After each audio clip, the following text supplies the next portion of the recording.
iniciar esta tertúlia, mais uma vez dedicada a um tema que celebra também o 25 de Abril e a comemoração que nós estamos a fazer localmente, que é os 50 anos do 25 de Abril, inserimos também nessa programação comemorativa.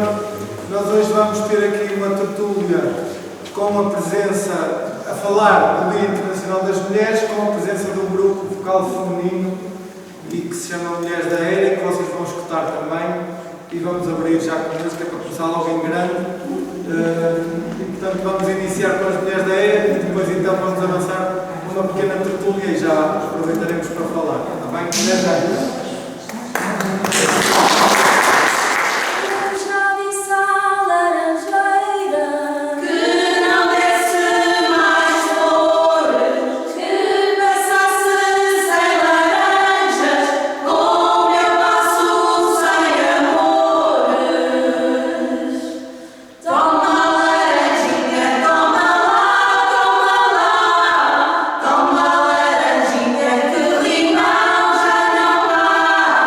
Toma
Bem, vamos iniciar então agora a tertúlia. Vamos ter aqui uma troca de alguma argumentação por parte destas duas mulheres ativistas que eu chamo aqui a este palco.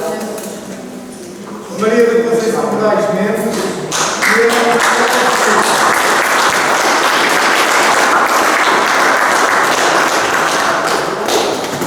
Claro que sim. Claro que sim. Pronto, o intuito desta tertúlia que nós ultimamos hoje seria também por esta partilha de conhecimentos destas duas mulheres que nos têm certamente muito a dizer, que são duas mulheres ativistas e que ao longo dos tempos e da sua própria construção individual têm feito muito trabalho coletivo também com muita gente e com muitas mulheres em prol de uma sociedade que querem que também seja ela melhor, não é? E elas próprias nos poderão dar esse conhecimento daquilo que foi essa luta que travaram, que continuam a travar ao longo dos tempos e que, chegados até aqui, também podem fazer desde já também um balanço daquilo que foi, sobretudo, a luta num tempo em que era muito difícil fazê-la. Eu iria começar, não sei se começo das mais velhas, é que não utilizamos isso. Não, eu sou a mais velha. Pronto, fica já dito. Está dito que sou mais velha. Mas vou começar. Pronto, então vou começar pela Conceição.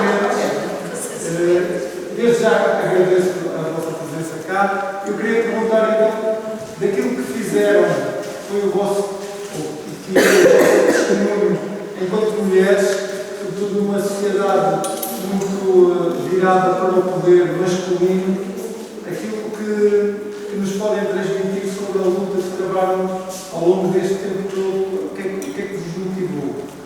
Ora, começando por mim, antes de mais, dar os parabéns às mulheres da rede que nos deram aqui um cheirinho à música que nos faz tanta falta na vida. Portanto, os meus parabéns, muito obrigada. São 7 mulheres, eu estive a contá-las. De uma história que era a Casa das 7 Mulheres. Eu acho que isto só tem vantagens de se crescer ainda mais. E deve haver muitas mulheres aqui em Meiros que podem engrossar esta corrente. Os meus parabéns. Foi lindas vozes que vão ter. E muito obrigada por nos convidar, pelo menos a mim, para falar sobre mulheres, que é uma das coisas que já se começa a falar mais. A minha eu sou uma mulher que faz 70 anos este ano, portanto vivi 20 anos em ditadura e estou a viver há 50 em democracia e quero ver se ainda vivo mais alguns também em democracia. A primeira sensação de que a desigualdade existia na questão do género era que os homens partiam para a guerra mundial e as mulheres ficavam aqui à espera que eles viessem e muitas vezes vinham já desde caixões.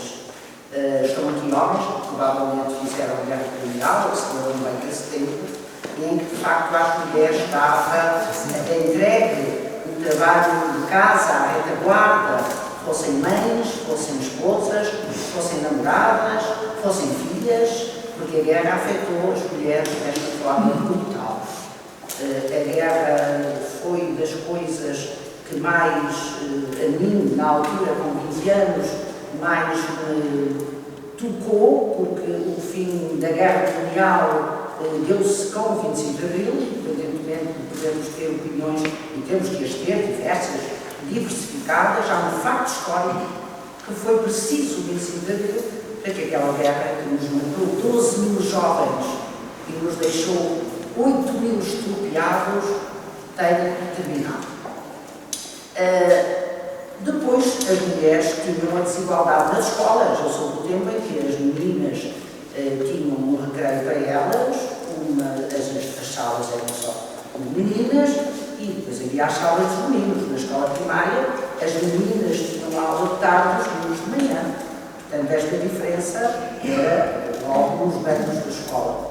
Depois, as meninas, normalmente, ainda para mais as do estrato social, as pobres, não é? Não tinham acesso a estudos para lá da quarta classe, e mesmo na quarta classe as meninas iam preparar-se para casar. Tinham que bordar, cozinhar, fazer barrelas. Eu acho que há aqui gente que teve economia doméstica na escola secundária que aprendeu a fazer barrelas de cinza.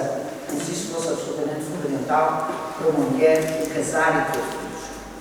Os rapazes, naturalmente, tinham a sua educação, os seus desejos, normalmente menos dificultados.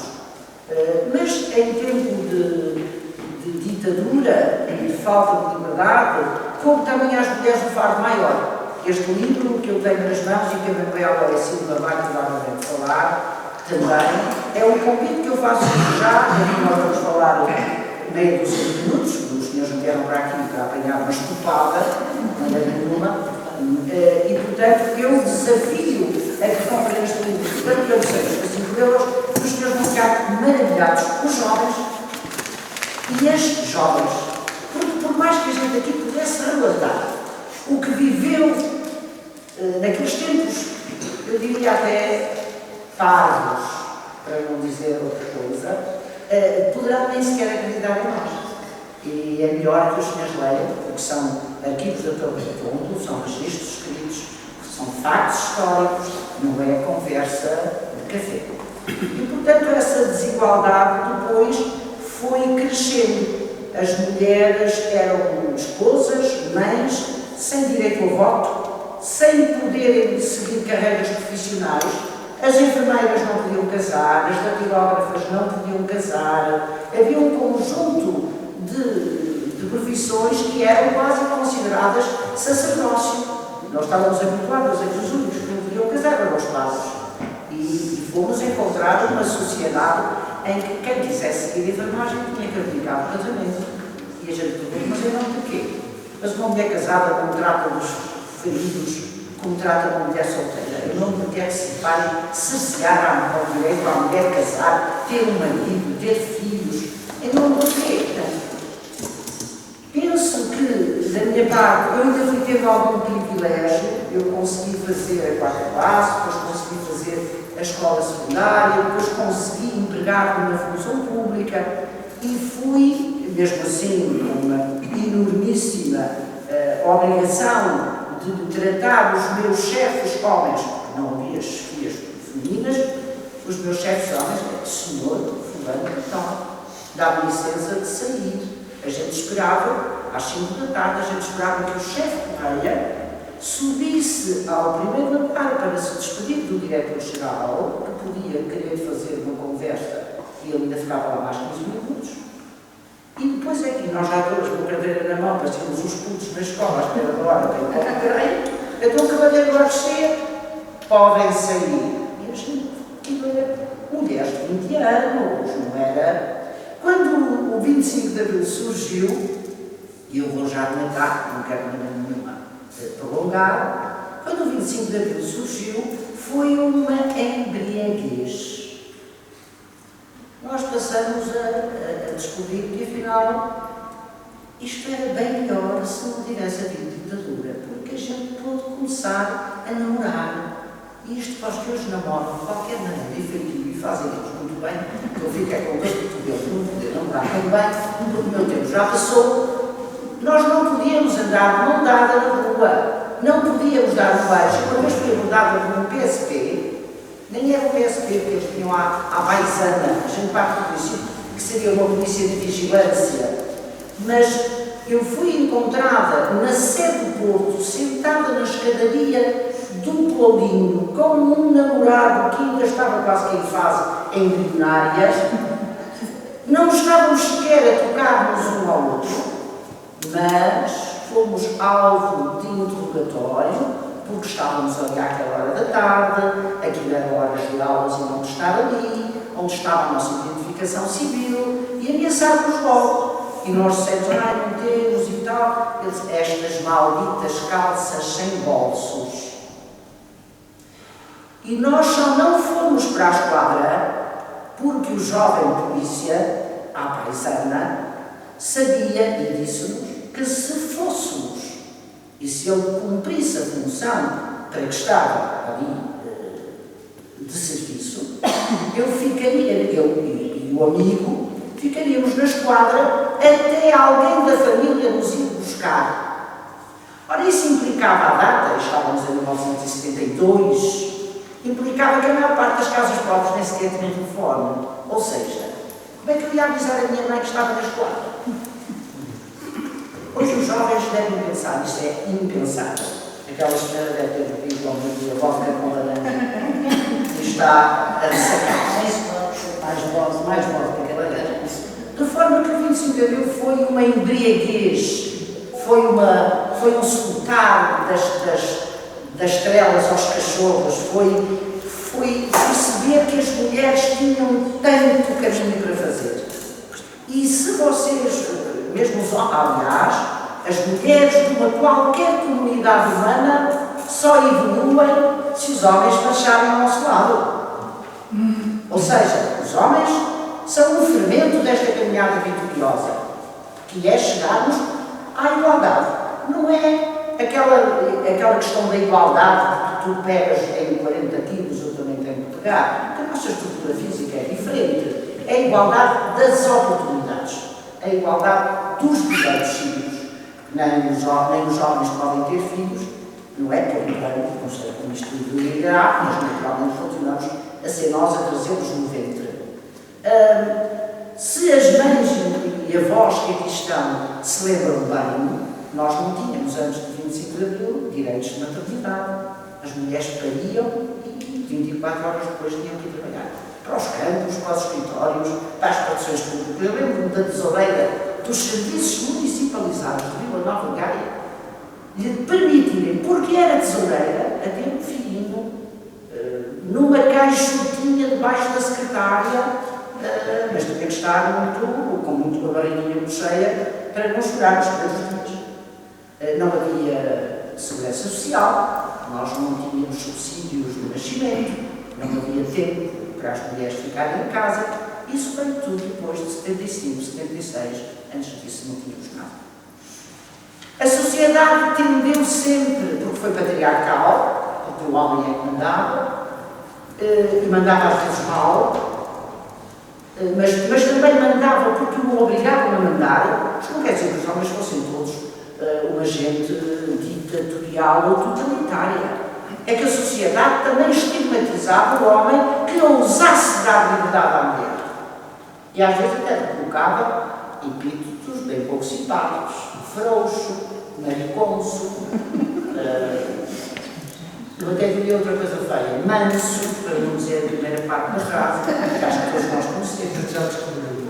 Vocês já descobriram. Portanto, eram também aprisionados na sua vontade de exercer o que achavam justo, porque senão eram acusados pela sociedade de não serem bons, não serem machos latinos.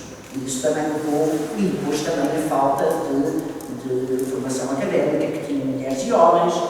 E, portanto, o 25 de Abril foi, para mim, a possibilidade de começar a pensar em mim como agente de progresso do país. E ao ler, e por isso eu vos pedia que, se puderem comprar o livro, leiam às filhas, aos filhos, aos pais, aos avós, porque estão aqui, eu até trazia isto tudo, não é? Que é muito a mim. Estão aqui histórias em nome individual, histórias simples, rigorosas, de que vos vão emocionar a todos. Tenho a certeza absoluta. Hoje, as mulheres, dizer uma coisa, que também é bom, que são comunidades que de certeza têm crenças religiosas, e aquela velha teoria de que a mulher é a costela de Adão. Nós temos que colocar isso na prática, porque a gente não bate na nossa costela porque nos dói. Nós não prendemos a nossa costela. Então, se nós somos a costela de Adão, nós temos que reivindicar o lugar da dignidade que a costela de Adão parece ter no livro de algumas crenças religiosas. Queria dizer-vos que estou disponível para alguma questão que eu não vou, e dar a palavra ao Vitor, e agora é hora de falar em outros. Sim, neste caso agora vamos ter a Manuela Silva, que é professora e foi a primeira mulher eleita para a Assembleia Municipal do nosso Conselho, Santa Maria da Feira. Aliás, a primeira mulher eleita em Santa Maria da Feira, qualquer autarquia, porque mesmo nas assembleias de freguesia não houve mais nenhuma mulher eleita. Eu fui de facto a primeira mulher eleita em 1976. Numa altura em que isso era quase praticamente. Era um espanto, não é? Não acontecia, não é? Eu queria que a Manuela também nos indicasse aquilo que foi o seu caminho também até à data. Eu falo-vos do caminho, mas sabem, há uma coisa que eu acho que a Conceição disse aqui coisas tão interessantes que merecem algum não é comentário, mas é mais fermento. Um bocadinho fermento. Porque eu tenho aqui uns papéis à frente, não sei se os digo que vou ler. Eu só trouxe aqui isto porque eu tenho aqui algumas coisinhas escritas que vale a pena vocês ouvirem. Porquê? Porque elas, de uma forma muito simples, se calhar algumas delas quase ingênuas, conseguem explicar muito bem o que era o papel da mulher. E depois vou falar então de mim um bocadito, não é? Ia começar por aqui, também referir-me ao livro, só para dar as outras dicas. Uma das coisas importantes na Primeira República, portanto, a Primeira República começa em 1910 e termina em 1926 com o golpe militar que instala a ditadura, não é? Ainda não era o Estado Novo. O Estado Novo, digamos que começa em 1933. Começa a formar-se, digamos, e durante a Primeira República há um conjunto de organizações de mulheres que se vão formando, que se vão criando e tal, um pouco como no resto da Europa e também nos Estados Unidos, e que começam a reivindicar um conjunto de regalias, não é? Consideradas fundamentais para que as mulheres vivessem desigualdade. Uma delas era o direito ao voto, por exemplo, que não chegaram a concretizar durante a República. Mas houve pequenos avanços. Por exemplo, as mulheres passaram a ser obrigadas, isto não aconteceu porque a República, olha, foi-se num instante, portanto não houve tempo para concretizar. Mas, por exemplo, o direito à igualdade na educação, portanto, tanto rapazes como raparigas eram obrigados, a escolaridade obrigatória passou a ser obrigatória na República, e era de 5 anos, portanto, há, por exemplo, as questões do divórcio, que era permitido o divórcio, a lei do divórcio era importante nessa altura, algumas outras regalias, como por exemplo, as mulheres poderem trabalhar na função pública, que antes não podiam. Digamos que há conquistas, há algum avanço, digamos, durante a Primeira República, o que retrocedeu completamente com a ditadura, não é? E, portanto, há, digamos, em pouco tempo, em poucos anos, foi possível dar cabo disto. Por exemplo, em relação à educação,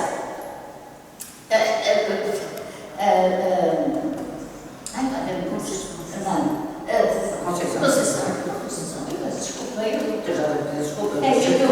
Lá fora, quando filhas, não puxam as coisas de bola, A Conceição falava aqui das raparigas que tinham dificuldade de estudar e não sabiam o que isso ia. E a escola era assim uma espécie de microcosmos da sociedade. A gente, uma escola, a gente entrava numa sala de aula e percebia as várias classes sociais. Claramente. Claro. Por exemplo, eu vou usar o meu exemplo. Eu, felizmente, era de um grupo etário, de um grupo social, digamos, privilegiado. Não é que não era de uma família rica, mas era aquilo que se pode chamar de uma família remediada, que tinha tudo que era fundamental, não é? E, portanto, o meu objetivo, dos meus pais, era que eu continuasse a estudar, fosse para o liceu, etc. E, portanto, o que é que acontecia? Na minha escola, que era escola pública, e eu estava numa turma onde havia 35, 36 e 4, 40 alunas, raparigas. Havia uma escola feminina e uma escola masculina, ali relativamente perto. Eu estou-vos a falar de mim que nasci em 1948, sou mulher mais velha que ela, não é? 6 anos, quer dizer que tinha 26 anos quando foi o 25 de Abril, vocês não imaginam. Meu nome tinha 26 anos e portanto, fui para a escola e eu e mais 3 íamos continuar a estudar. Então, ficávamos na fila da frente. Depois havia uma menina que ia para a escola técnica, que estava sozinha na fila a seguir. E depois eram as outras, as 31, que eram aquilo que eu chamo de maralhau. Vou chamar maralhau. Pronto. O que era o maralhau? Eram as meninas das ilhas. Eu sou de Gaia, nasci em Gaia, aquele lá de Gaia, e não sei se vocês sabem o que são as ilhas. São uns locais onde há um corredor e umas casinhas assim à volta, uma casa de banho para aquelas casas todas. A situação... Na casa de banho, no fundo do quintal. No fundo do quintal, daquele corredor, sem condições absolutamente nenhumas, viviam todos juntos, a casa tinha, às vezes, um quarto e uma outra divisão, outras vezes havia uma divisão só e as pessoas viviam ali todas. E estas meninas que iam de tamancos para a escola,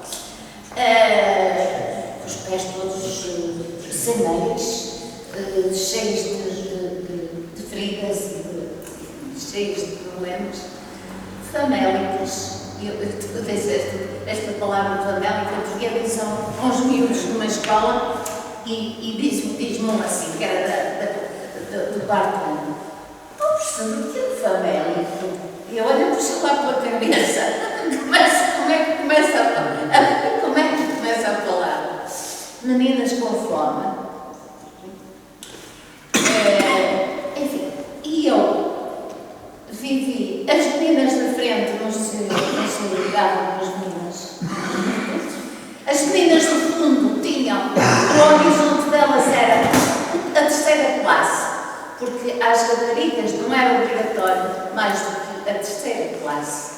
E os rapazes eram a quarta classe, era o ensino obrigatório, e assim foi até ao início dos anos 60. Depois, nos anos 60, é que as raparigas começaram também a fazer a quarta classe como ensino obrigatório.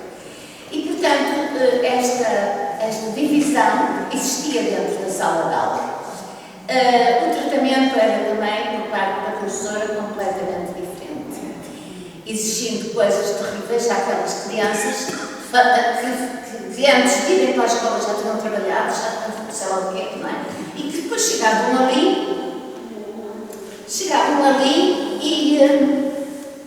e não tinham feito os deveres, ou se tinham feito, estavam mal feitos, e apanhavam reprovadas por causa disso, não é?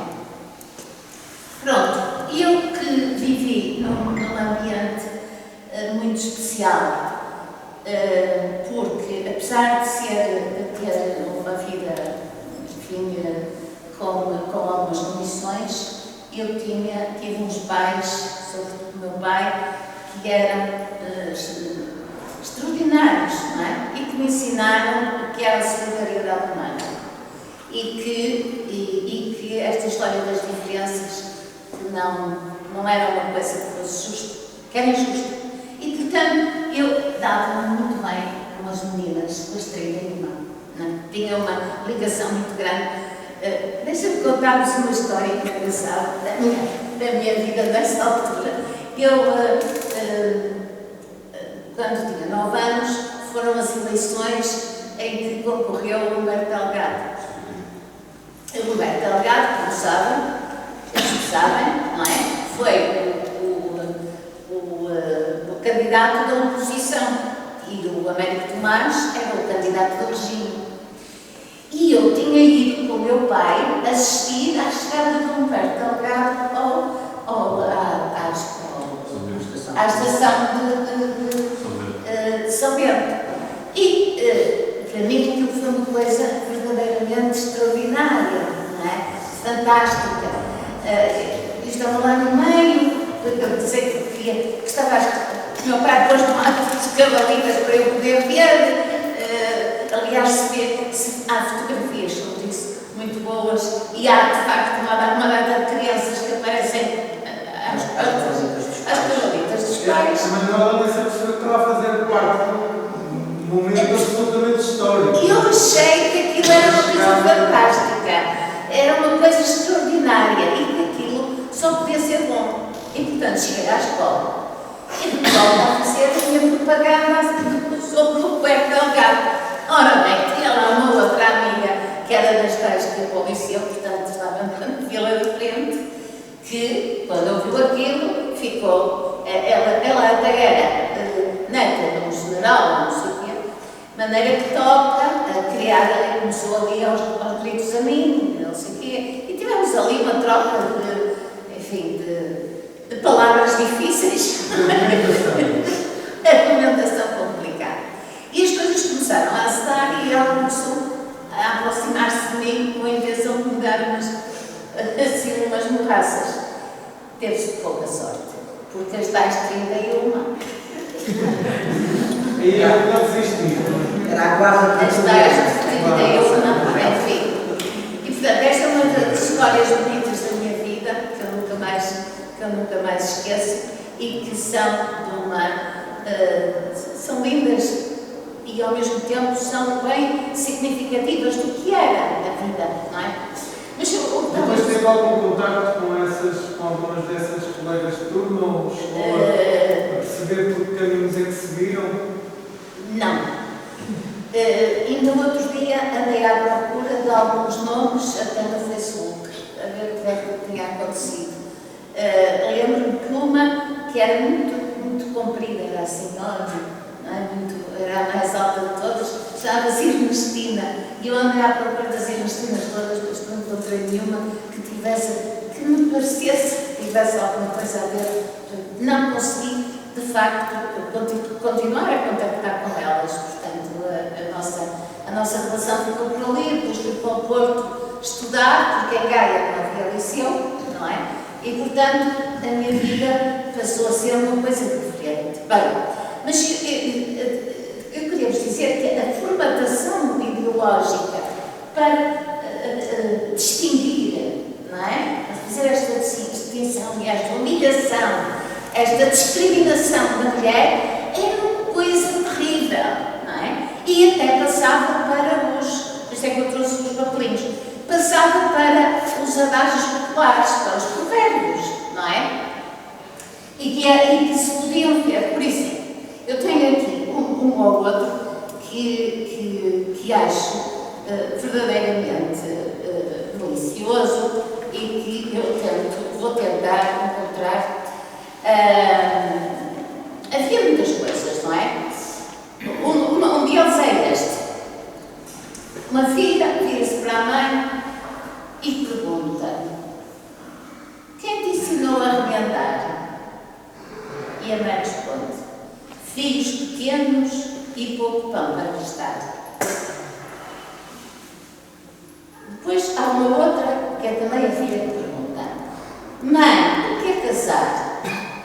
E a mãe responde: filha, é fiar, parir e chorar. Temos dois exemplos de dois adágios populares que estão publicados, não é? E que vocês podem encontrar nos textos que há publicados sobre estas coisas. Mas há outras que eu não posso deixar de referir. A mulher não tinha direito ao voto, como sabe. Não tinha, e portanto, ou era uma coisa mínima. Só a partir de 1969 é que as mulheres que estudaram, quer dizer, tinham pelo menos a escolaridade obrigatória, é que puderam votar. Era uma minoria, não é? Nós tínhamos assim um problema de uns mais de 50% de analfabetos, não é? Esta nossa ou não tinham sequer a escolaridade mínima. No entanto, o Salazar era muito esperto e sabia que havia uma coisa que ele tinha que conseguir, que era ganhar as mulheres. E ganhar as mulheres para quê? Para que elas influenciassem os homens, para que os homens estivessem com ele. E há um momento na vida política, desculpem eu estar a falar nestas coisas históricas, mas é a minha formação, eu não consigo deixar de falar. Mas há um momento político muito interessante, que é em 1945, quando termina a Segunda Guerra Mundial, não é? E que há uma explosão de alegria pelo mundo, não é? E pela Europa especialmente, e Portugal também. Ora, acontece que em 1945 ia haver eleições para a Assembleia Nacional. E a oposição estava-se a organizar, surgiu o MUD naquela altura, o Movimento de Unidade Democrática, portanto, a Assembleia estava-se a organizar para apresentar os seus candidatos às eleições. E era assim que as coisas se faziam, não é? E então, o que é que faz o Salazar? Faz um panfleto em que se dirige às mulheres, verdadeiramente maravilhoso, que vale a pena ouvir, e que diz só esta coisa fantástica.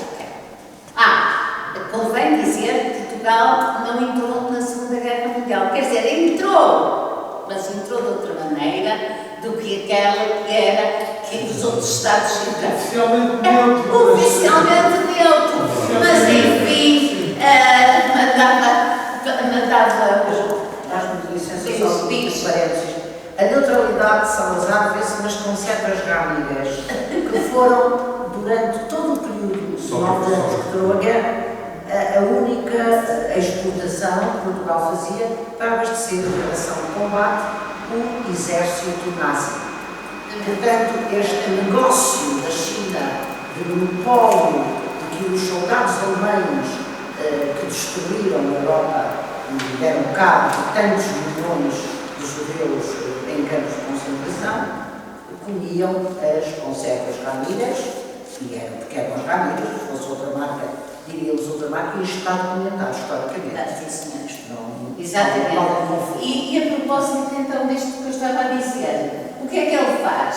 Faz um panfleto lindíssimo, com uma mulher com uma criança ao colo,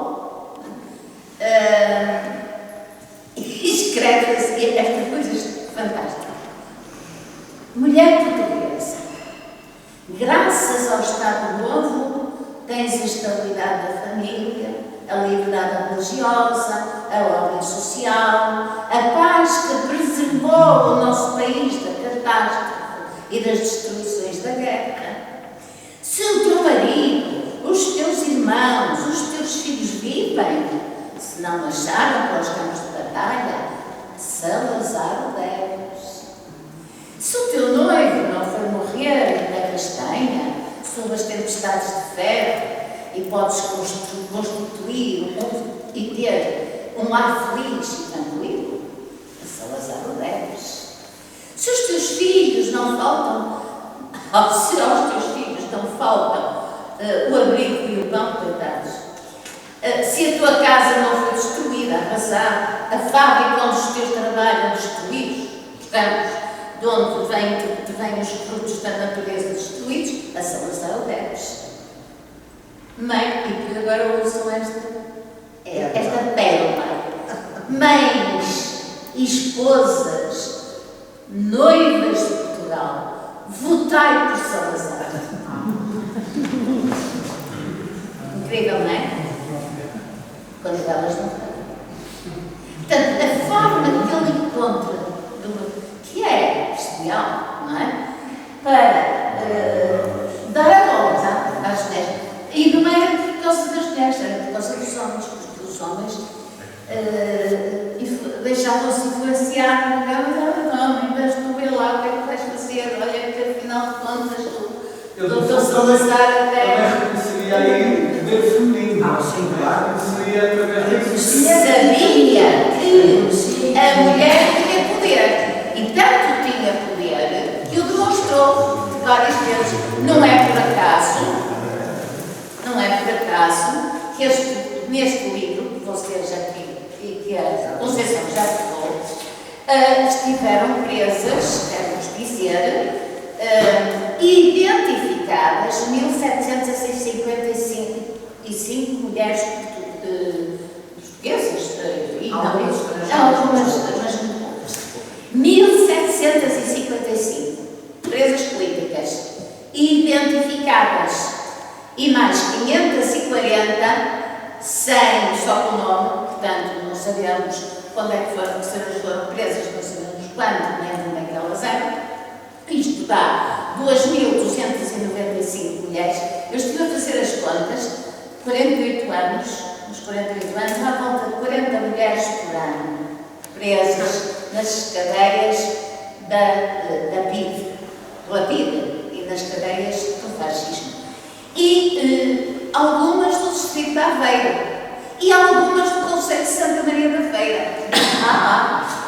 Do distrito de Aveiro foram 51 ao total. E aqui do concelho foram duas. Uma chamava-se Elisa da Mota Guilherme e foi presa em 1938, e outra Laurinda Alves dos Santos e foi presa em 1969. Todos estes dados estão neste livro fantástico, mas para além disso, está também as grandes lutas que foram travadas pelas mulheres. Por exemplo, no tempo da guerra havia o racionamento, todos vocês ouviram falar, houve grandes levantamentos e eram sobretudo encabeçados por mulheres contra o racionamento, e havia racionamento porque os alimentos iam para fora, eram vendidos para fora ou eram entregues aos exércitos nazis. Portanto, isto é, mas não só, há aqui um conjunto enorme que eu agora, se vocês tiverem interesse, depois explico com mais calma, para não estar agora a complicar. Mas elas sempre estiveram na luta. E eu creio que isto é muito importante, que vocês tenham consciência. Mas elas foram maltratadas.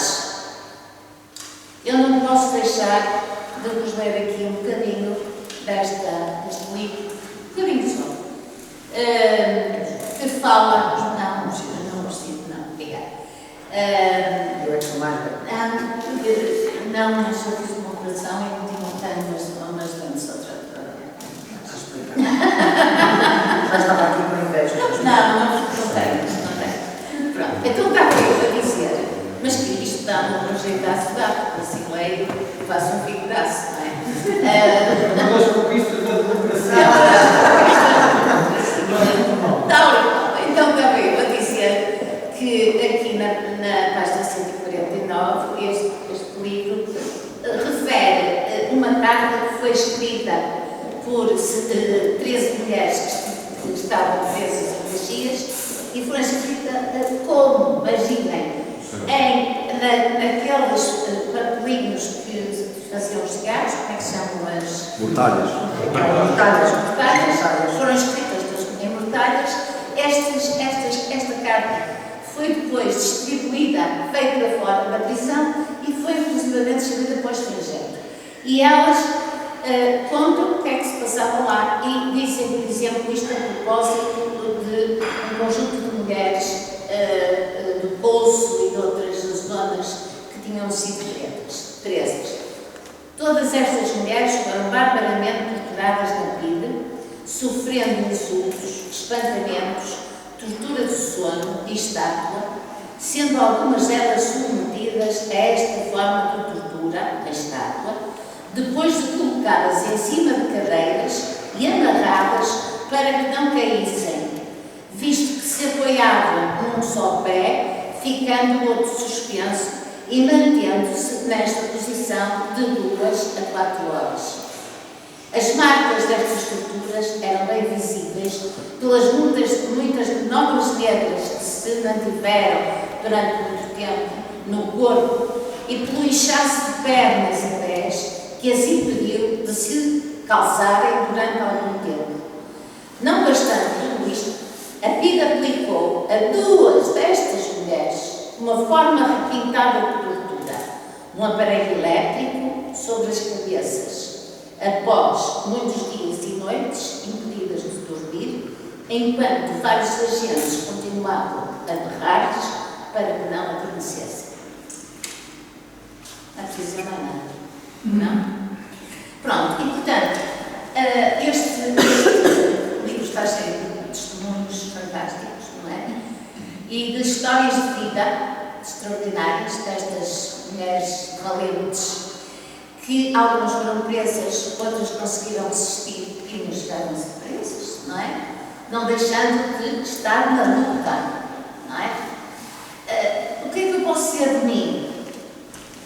Eu queria só, se calhar, fazer um parênteses e irmos tentar a Conceição e depois voltava só para perceber, porque a Conceição também abraçou várias causas ao longo da sua vida. O que a motivava numa altura em que isso certamente seria muito difícil, numa sociedade lá está, já falamos, dominada pelo poder masculino, o que a motivou que a Conceição tivesse essa forma livre de se expor e de querer que as coisas mudassem? Obrigada, Vitor. É interessante porque eu estava agora com a minha calma que me desafiasse a estas coisas. Também queria fazer aqui no bilhete, não é só para cá. muito interessante porque eu fui formada na Igreja Católica também. com uma história de crença ingênua e profundamente convicta de que estava no lugar certo. E tive, ao contrário de experiências muito negativas, um velho padre que era um homem à frente do seu tempo, que já em 1970 colocava no intervalo entre a missa e a catequese um giradiscos em cima do altar-mor que passava as músicas do padre Fanhais, que já era na altura um homem perfeitamente considerado um rebelde ao regime, um homem que por alguma razão nunca mais pôde exercer porque estava na política. E portanto eu aprendi na igreja que nós éramos iguais, não é? Nós éramos nascidos do mesmo Cristo, que veio dizer que isto era para todos e que nos devíamos. Aliás, uma das canções que as mulheres da Eira aqui contaram era exatamente: se o rico dividisse um pouco do que tem, o rico continuaria eventualmente rico e o pobre ficava bem. Isto a gente bebeu na Igreja Católica, quem fez os cursos religiosos, da época. Estamos a falar de 65, 70. Eu, quando apanhei o 25 de Abril com uma chuvada de ar fresco, achei que era natural, perfeitamente natural, que eu fosse fazer a minha parte para a sociedade civil, que eu fosse levar a mensagem que tinha aprendido na Igreja para a sociedade civil, que não era nada de escandalizar ninguém. E posso-vos dizer que durante o período em que fui dirigente sindical, também eu fui, eu fazia intervalos entre plenários na divisão de higiene e limpeza do Porto, que era o antigo Canil, do Carvalhinho, e a gente fazia plenários às 6 da manhã, depois fazíamos às 6 da manhã, e ali entre as 5 e as 6 da manhã abria a Igreja da Lapa, e eu ia para lá porque era mais quentinho, e porque estava lá o padre velho que me tinha formado e que agora estava recuado. Uma igreja que, entretanto, começava a tomar posições contra quem pensava provavelmente que a revolução era uma coisinha passageira, e ela estava a começar a solidificar-se. E recordo-me que eu dia com alguma angústia me disse: Conceição, já sei que andas mal encaminhada. E eu disse assim: ó, padre Romero, eu só ando a fazer o que o senhor me ensinou. Então o senhor me ensinou a olhar para o escuro ativamente escuro. Eu não aprendi isto em lado, foi na igreja que eu aprendi. E ele disse: tens razão, tens razão. Pronto. Esse percurso, esse mergulho na sociedade civil, começou. Eu também fui presidente da Assembleia da Freguesia de Santa Maria durante 7 anos. A única mulher. Fui ali, mas era a única mulher no conselho, que era cheio de ninguém de conhecer. Nunca ninguém me deu sequer uma flor. Eu também não fui para ali por vontade popular, não foi porque alguém me desse flores. Mas depois eu pensei que, como autarca, tinha um papel social importante, que era ouvir as queixas de quem votou em mim e tentar resolver os problemas. Há um episódio interessante de um incêndio num prédio e que eu tive que comandar o realojamento de 10 famílias. Aqui para mim foi assim uma espécie de, sei lá, mate e voltar. Conseguimos. E depois fiz o meu trabalho sindical, fiz trabalho em organizações pacifistas, ainda hoje milito nessas organizações pacifistas, e tenho a convicção de que estas trocas de ideias servem para que cada um de nós aqui perceba que tem muito para dar se quiser, que nós temos que deixar pegada, mulheres e homens, sempre. Os homens têm que caminhar ao nosso lado, não podemos marginalizá-los. São o sal da vida, os homens, fazem falta, senão a gente só come sopa e salsa. Portanto, tem que haver aqui o sal da vida. E o sal da vida, e a vida com ativismos, respeitando o ser do outro. A nossa liberdade termina quando começa a vizinha. Por mais que isso nos custe. Há pessoas com as quais eu não me sinto bem a discutir, mas tenho que dizer a verdade, e como é? O outro tem o direito de pensar completamente diferente de mim. Nós não devemos, porque o outro pensa diferente, amarfanhá-lo, que era isto que o Estado não fazia às mulheres. Amarfanhava às mulheres e aos homens. Porque este livro, eu quero dizer-vos que esta pequena história que a nossa que a nossa Manuela leu, não pensem que o livro é deprimente ou sinistro.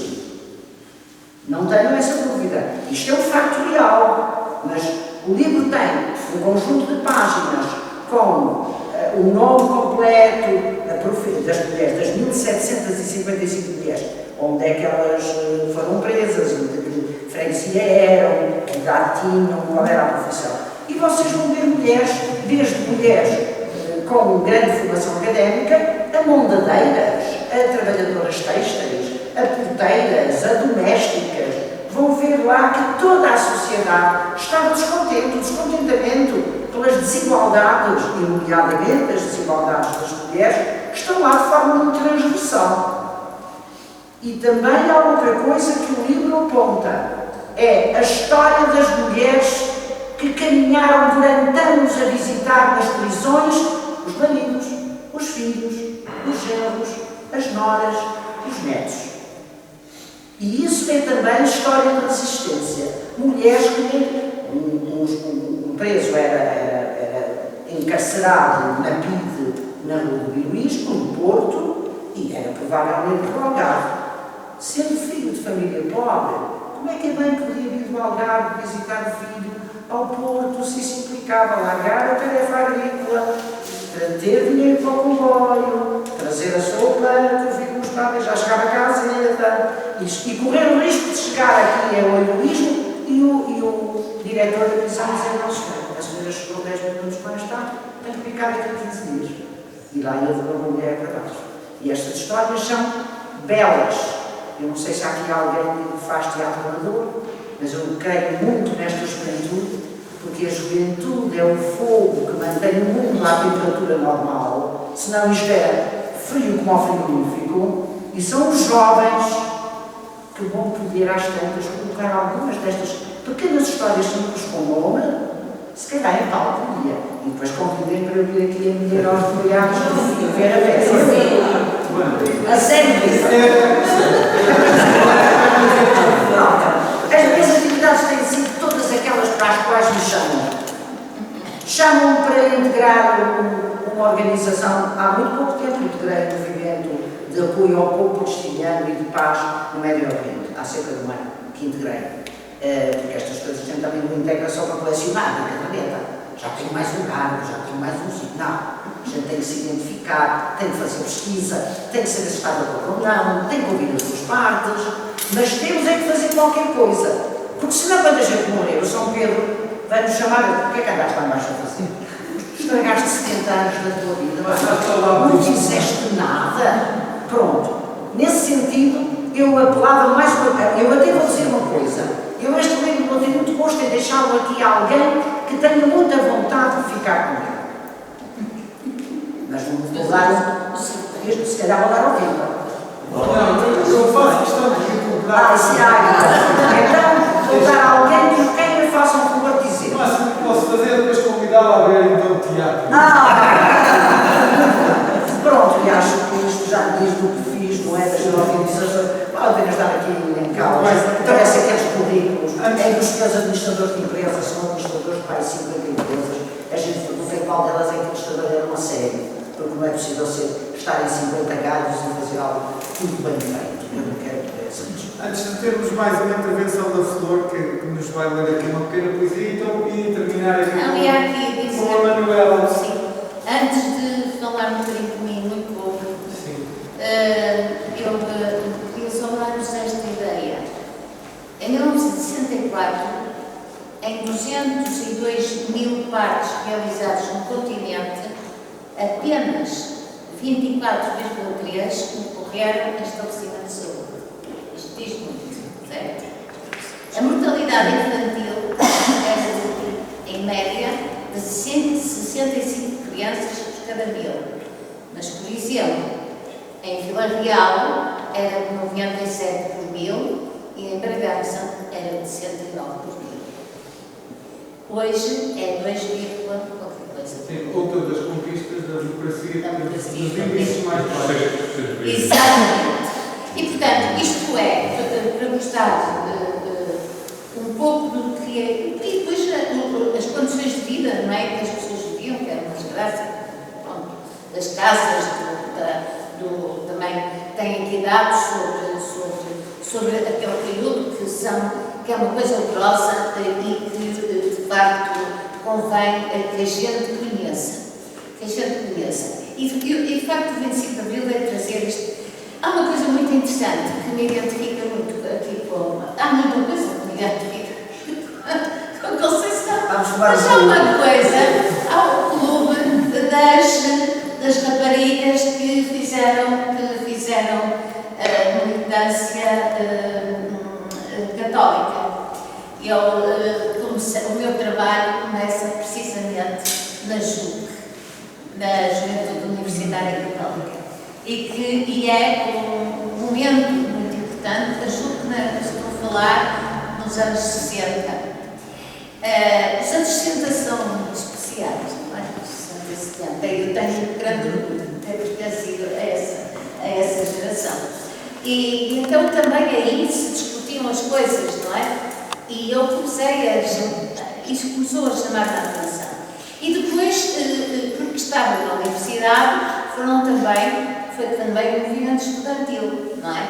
E nós não conseguíamos que as nossas associações de estudantes,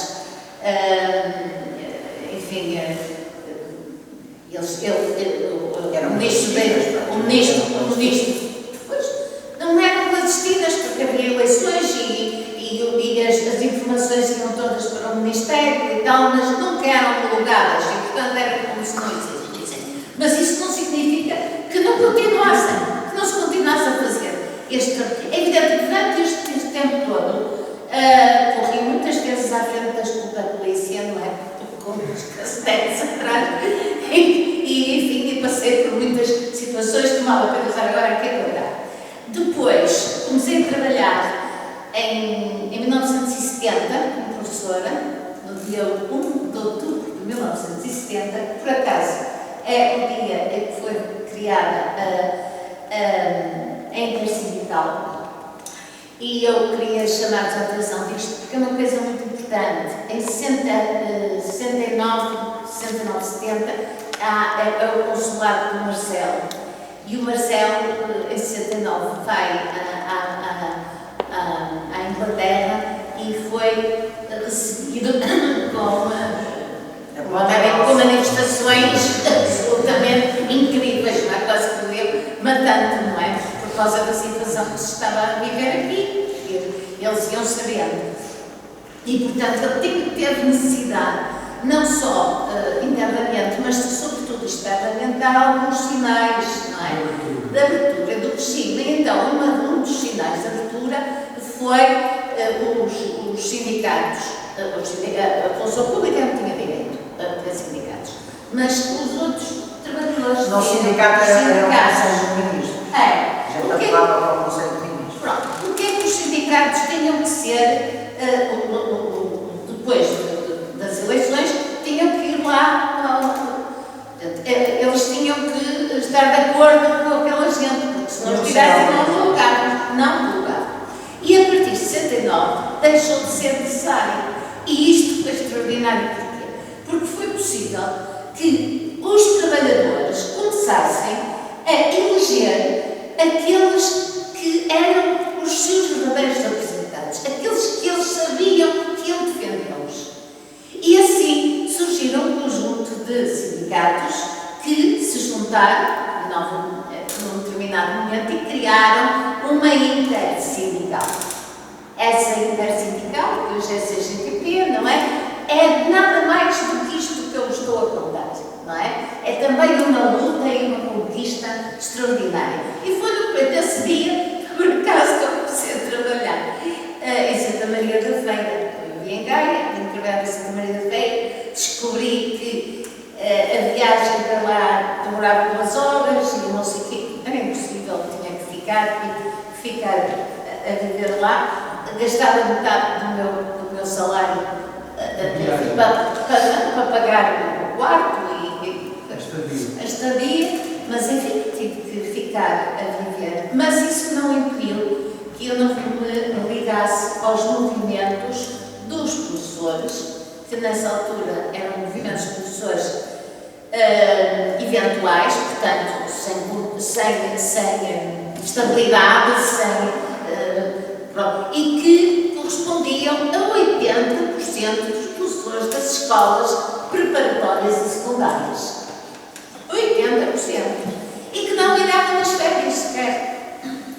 E, portanto, estes grupos foram chamados os grupos de estudos professores de ensino secundário, e eu desde logo me aderi a este movimento, e depois é este movimento que vai, depois do 25 de Abril, criar os sindicatos de professores. Os sindicatos de professores que hoje existem são fruto deste envolvimento de muitos e muitos professores numa luta que era muito dura, muito difícil, mas que levou muita gente à prisão, inclusivamente, mas que não deixou de ter. E, finalmente, e deixo isto para o fim, porque é uma coisa muito importante na minha vida, eu sou dirigente do Movimento Democrático de Mulheres, que é o movimento mais antigo, que foi criado em Portugal em 1968. Eu não sou 68, não aderi nessa altura ainda, não houve oportunidade, mas logo depois do 25 de Abril aderi ao movimento e cá me mantenho como dirigente do movimento com muita honra. E só para acrescentar, o slogan em 1974, em maio de 74, era do MDR, nem mais um soldado para as colónias.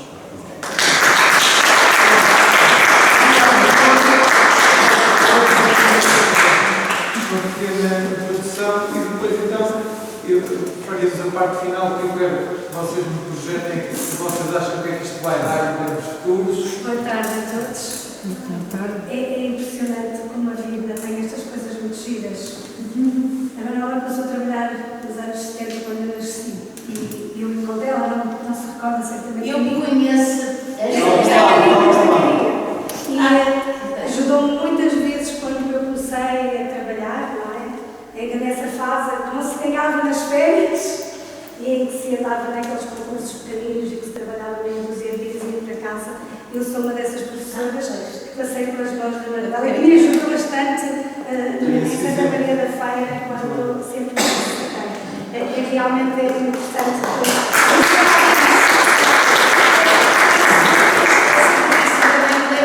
É que ainda hoje eu sou dirigente sindical, sou presidente da mesa da Assembleia Geral do meu sindicato. Exato, sou dos anos 70, não é? Por isso, o 25 de Abril, eu muito pequenina, não me recordo rigorosamente nada, não sei, no fundo, como é que se vivia nessa altura. Aquilo que eu posso dizer é que realmente eu acompanhei esta grande evolução, que ao mesmo tempo não sei se será uma evolução que se possa justificar como evolução. Eu, por vezes, sinto que foi tudo tão rápido, mas há qualquer coisa que falta. Muito rápido. E vocês que são desse tempo devem sentir isso muito mais do que eu, mas é essa a sensação que eu tenho. Há qualquer coisa que ainda falta aqui para que sejamos mesmo livres. Mas pelo menos eu pude ser livre porque escrevo, porque escrevi. E hoje trouxe precisamente um poema escrito por mim. Quando a Minda me convidou para eu fazer esta intervenção com o poema, eu lembrei-me que há muito, muito tempo eu pude concorrer neste concurso de poesia de mãos dadas com o sonho, em que se dava a possibilidade de quem quisesse concorrer de escrever um poema. E o tema era mulher. Eu escrevi uma coisa tão pequenina, na altura, assim, muito de repente, para enviar para lá, que é certo que depois acabou por ficar, e diz assim: mulher. Mulher, pedaço de ti, homem. Pedaço de ti, imaculada, virgem, virgem dos desejos, procriadora do mundo. Mulher insatisfeita pela mágoa, sofredora pela guerra, perdedora pela bondade. Mulher, ser de perpétua liberdade, cruzada pela sociedade morta. Sou mulher, mulher dos anjos, dos arcanjos, do mundo inexistente. Sou mulher, apenas mulher.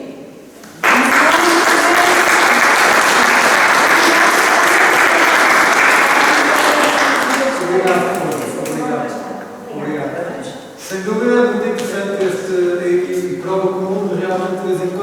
junta as coisas. Eu ia pedir agora só um contributo final, só para vocês projetarem aquilo que acham que nós estamos a viver também em termos políticos e sociais, e até no seguimento daquilo que a Flor também dizia, da ideia de que ficou, ou do que ainda está por fazer, do 25 de Abril, essa ideia tão bonita, coletiva, que nós todos queríamos e queremos, continuamos a querer, que vocês não projetassem aquilo que são as vossas aspirações e aquilo que desejam que isto ainda possa vir a ser. E depois, então, faríamos uma pequena abertura ao público para algumas questões, também para terminarmos então depois esta tertúlia. Queria começar pela Conceição, se calhar. Eu acho que o que eu projeto para o futuro é o que todos nós projetamos, que é sermos muito mais felizes, sofrermos menos, termos mais saúde, as condições do país serem boas para os nossos filhos e para os nossos netos. Porque este foi o nosso chão, foi aqui que a gente nasceu. Independentemente do que nos separa, há muito mais do que nos une, que é quem é que traz filhos ao mundo para depois os ver, ganhar salário nacional, não dá para pagar a renda da casa. Quem é que quer que um filho aos 40 anos ainda não arrisque sair de Pombal porque nenhum banco lhe empresta dinheiro, porque ele tem um contrato precário? Porquê é que as jovens mulheres continuam a ser entrevistadas nas empresas e a primeira coisa que se lhes pergunta é: tem filhos? Não. E pensa ter? E a jovem tem de dizer: não, até sou estéril, fiz aí 3 exames, o meu marido, coitadinho, falta para mim qualquer coisa. Portanto, descansa de patrão, que eu não encho a barriga nos próximos 30 anos. E é este descautério, esta desfaçatez que eu quero de novo varrida da sociedade. O 25 de Abril deu às mulheres 2 passos em frente. E eu temo que, se elas não guardarem a liberdade, tenham 3 passos atrás. É só o meu projeto. Mas eu também tenho a certeza que a luta das mulheres é uma luta natural. Ninguém prova pão de trigo e depois quer voltar a cima. No tempo da sardinha para 4, já envergonhou os nossos avós. Não podemos permitir que ela volte. E é esta projeção que eu faço para o futuro. Sempre confiantes. Sempre, mesmo com tropeços, a gente tem que levantar a cabeça, sacudir a poeira e dar a volta por cima. Ponto final. Nós somos donos da nossa vida. É só isto.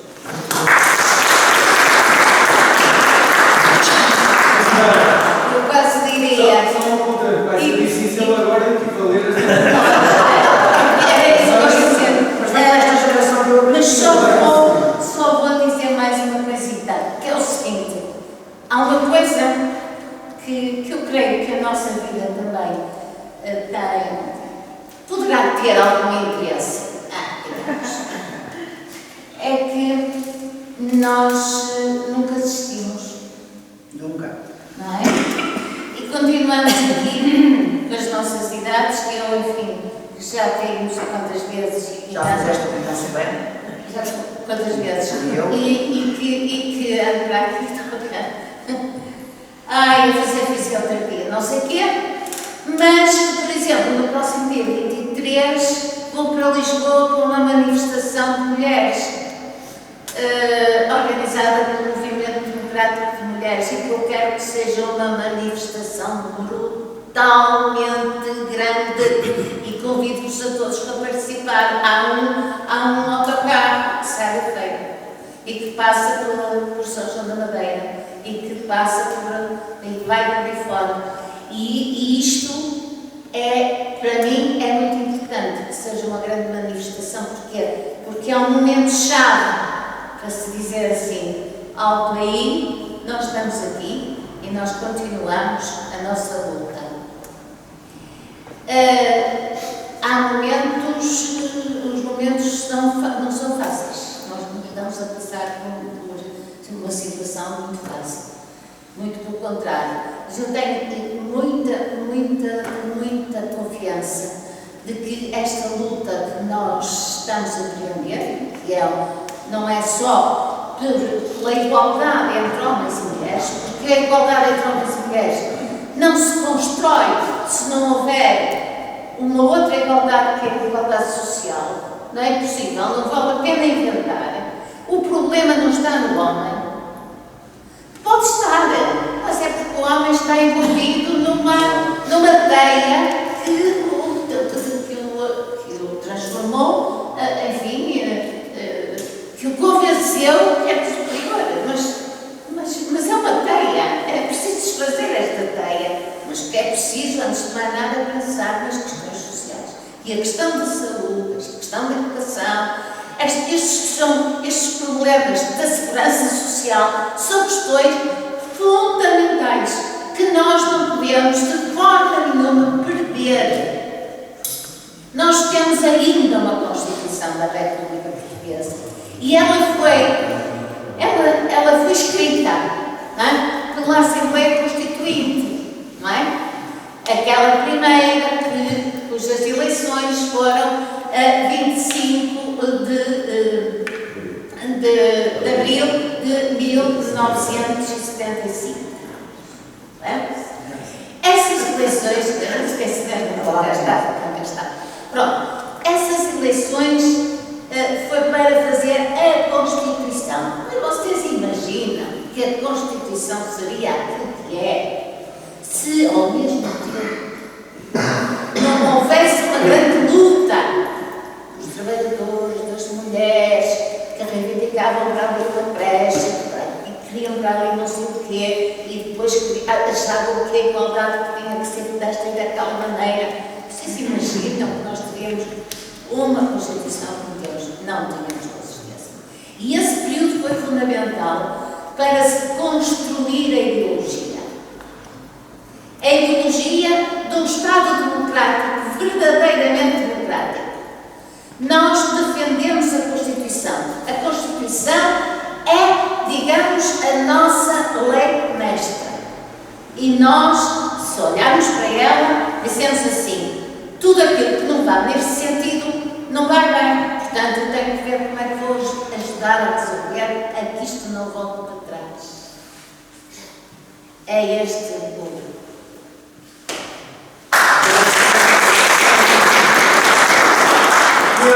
Só 10 minutinhos, porque nós já estamos e depois também teremos a oportunidade para termos aí um chá, para quem quiser também poder confraternizar um bocadinho. Só 10 minutinhos então para quem quisesse colocar questões.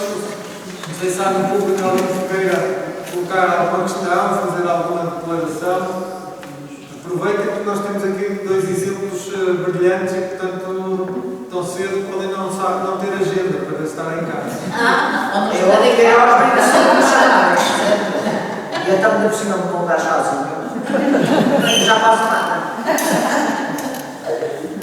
Minda, não sei se queres fazer alguma intervenção. Eu acho que o espaço que foi partilhado com experiências tão maravilhosas destas nossas duas queridas companheiras, eu acho que elas são um exemplo para todas. A minha filha está a olhar para mim porque eu já estou muito emocionada, ela está assim, nem vai chorar, mas não, mas é assim, eu acho que eu emociono porque elas são um exemplo de vida. E nós temos muito que lhes agradecer. Mas é engraçado que eu vou dizer uma coisinha a contracorrente. Eu falo por mim só. Eu tenho esta história de vida porque não tenho vergonha nenhuma de a contar para uma plateia. Porque cada uma das mulheres que está nesta sala tem uma história de vida tão rica ou mais rica que a minha, ou alguém tem. Eu tenho. Nem que a vida tenha sido só lavar pratos e a fazer comida para o marido, para os filhos e para os netos. As mulheres são o sustentáculo da família, ainda hoje. Até os maridos, se jantar às vezes dizem: homem, leva aquelas meias cinzentas. E ela diz: não, gosto mais das meias. Não, leva-me as 600. E ela acaba por fazer. Vamos ter lá no Salazar. Mas, portanto, nós só temos aqui. Algumas de nós sabem bordar. Algumas de nós sabem expor-se. E isso também, se calhar, veio do teatro amador, do caso da Manuela, que foi dirigente sindical, porque nós todas transportamos um lastro de vivências que só não as expomos, às vezes até por timidez. Nós, a pessoa que mais agrada no nosso mundo não é a nossa mãe, porque a gente viu o que ela anda a fazer, como ela conseguiu esticar o orçamento, como ela este mês comprou os sapatos para aquele, para o mês também vai comprar as calças para o outro, e aí, meu Deus, para pagar a propina na faculdade, como é que vai ser? Vamos andar a peixe congelado no mês. Isto é capacidade de mudar a mentalidade, de mudar o mundo, de melhorar as coisas. Portanto, nunca nenhuma mulher permita que haja eleitas entre elas. Cada um terá mais apetências para umas coisas do que para outras. Mas as mulheres são poderosas. Não as deixam às vezes a exercer esse poder. Mas também somos nós que transportamos a vida. Por isso somos umas, por isso nos emocionamos, por isso choramos, por isso atuamos, por isso falta-nos a folhinha hoje, mais um beijinho de um companheiro, um mimo. Isso, porquê? Porque nós também somos uma fonte de sentimento e de ternura, e os homens foram educados a não chorar. Nós, graças a Deus, fomos autorizadas a levar sempre que não sabe crescer até ficamos. Agora já se começa a ver homens de cor-de-rosa e a chorar, ainda bem. Estava de estudar esse direito humano, que é chorar. Por que não? Mas que deixam de ser homens por chorar, deixam de ser homens por deixar vestido preto. Não. E portanto, a mãe, a Minda, aquela emoção, aquilo já é poder. Está lá é guardadinho dentro. Pô-lo na voz, como cantou aqui em cima do palco, que eu, por exemplo, era incapaz. Sou uma cana rachada que não faz. Alguma vez eu cantava por aqui, nunca, mas eu estava lá e não vou olhar para o palácio, porque era incapaz. Portanto, não se deixem diminuir nunca. É a minha opinião. Oh, Minda, eu nem sei se vocês querem cantar mais alguma coisa. Mas olha que eu quero também dizer mais uma coisa a propósito disto. É que Eu estou emocionada para cantar mais.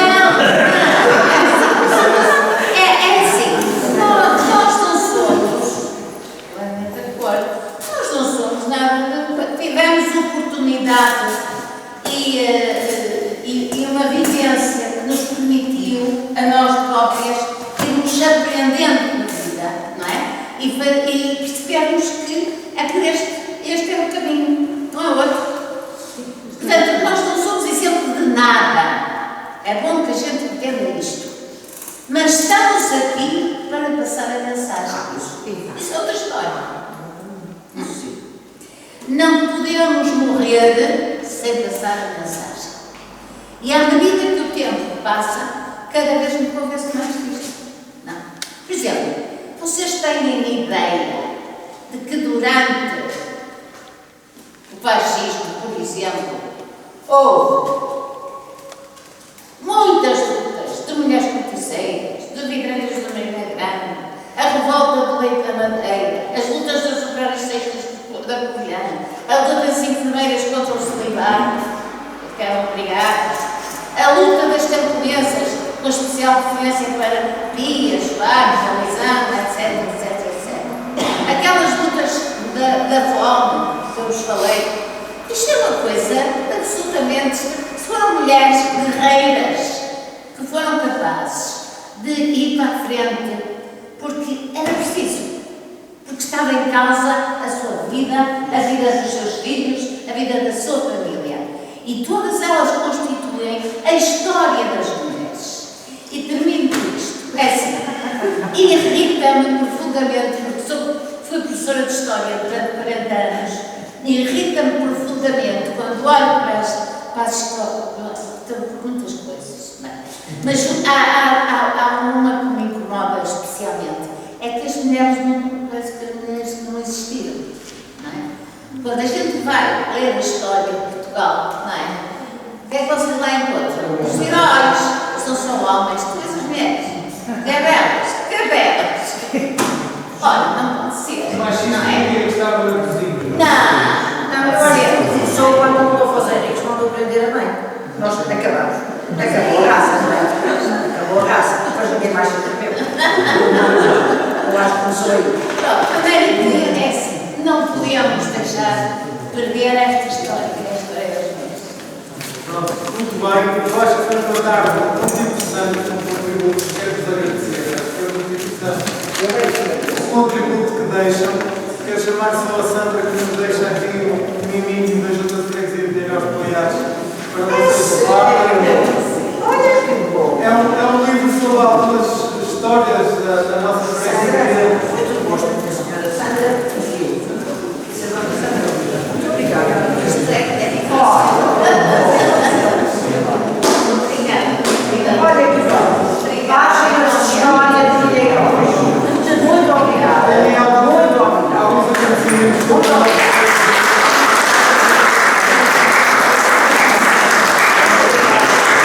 Então, se calhar, dá para prefere comprar. Quem é o jovem ou que não vai comprar, nós comigo quer comigo. Há aqui alguém que seja fã. Você quer?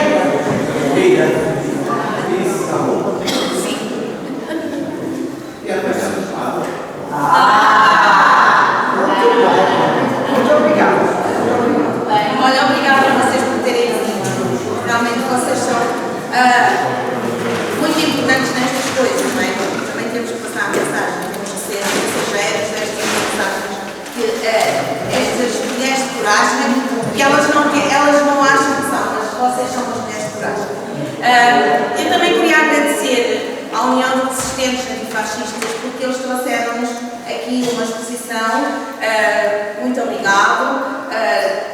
É o que eu digo, quando existe o amor pela liberdade, toda a gente se move e eles têm então ali uma banquinha de livros para quem quiser adquirir algum, que é sempre muito bom nós também aprendermos mais. É muito pois, são 5 euros. São 5 euros, pelo menos a das mulheres. E ali também diz uma coisa, se vocês olharem bem, União de Resistentes Antifascistas Portugueses.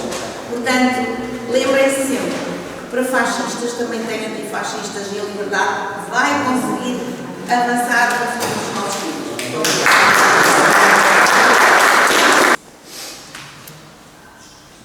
Combate canalha na mortalha, hoje o rebanho, os velhos tiranos de há 1000 anos morrem corrupto. Abre uma trincheira com banheira, deita-te no chão, sempre à tua frente viste gente de outra condição. É ao som do verão, som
geração da Rosalía de Castro. Vamos com este tema, desta forma, homenagear todas as mulheres. A Idalina vai começar então a cantar.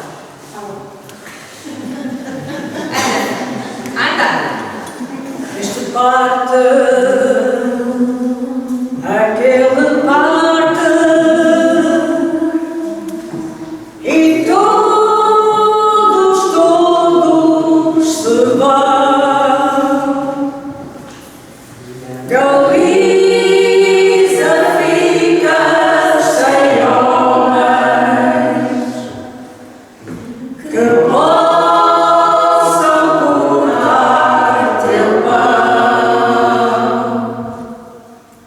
Tens em troca órfãos e órfãs, tens campos de solidão, tens mães que não têm filhos, filhos que não têm pão, coração que tens e sofres.